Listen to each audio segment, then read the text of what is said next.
For the past couple of days, if not the last week, we were really talking about how these winds are really going to set in from the south, and that's going to continue to push a lot of these thunderstorms into our region as it enhances that flow with that low pressure system making its way in. Pretty strong cold front. We're dropping some areas about 10 degrees, if not producing snow. Some of those higher regions, even seeing some of those freezing points up in areas like Idaho. Right now, 87 here in San Angelo. Everybody, a good mixture of those lower 80s and 90s, and that's what we're going to continue to make our way in those cooler temperatures, dropping about 15 more degrees tonight. You can see the stark contrast of that storm pushing in from the west in Sterling City at 85 degrees, letting us know that everybody pretty uniform with those clouds, keeping everything pretty cool today.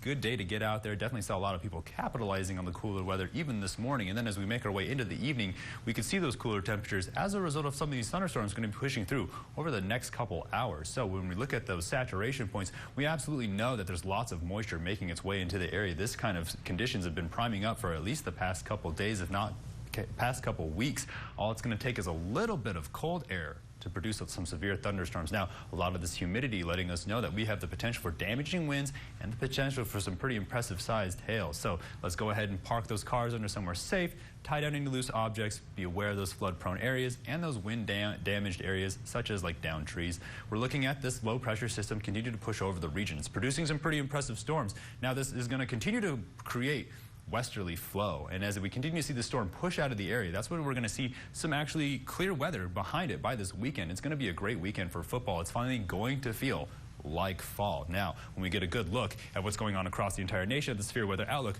right along the Rocky Mountain Front Range, and when you get a closer look at Texas, it is the west side of the Concho Valley. Now, when we look at the radar, let me get out of the way, look at these storms really pushing in from the west, covering more of the northern parts of the Concho Valley. But when we get a good closer look at it, we can see that it's starting to trail in from Fort Stockton. The concentration of the storm only a couple hours away, only a couple miles away. If you're getting a good view of it out west, well, it's probably a good view of it right now, and it's going to be sticking with us for the next couple hours, if not into tomorrow. Right now, we're looking at this storm development as it continues to rapidly convect and push some of these higher clouds with those winds. Now, this direction of the storm giving us a good idea of what the trajectory of this storm. When we look at where it's going to be in the futurecast, we're going to watch it approach from the west, push through pretty quickly as a large storm. Then we're going to see those cooler conditions by Wednesday morning. By Wednesday afternoon, we're back into that evening pattern, seeing another line push through, dropping us even more. Now, Thursday, we're going to see some spotty showers develop early in the morning. It's going to push out in the same direction, and then we're going to see that on-off rain cover. But by Thursday evening, by Friday morning, we're watching that back and forth stationary boundary,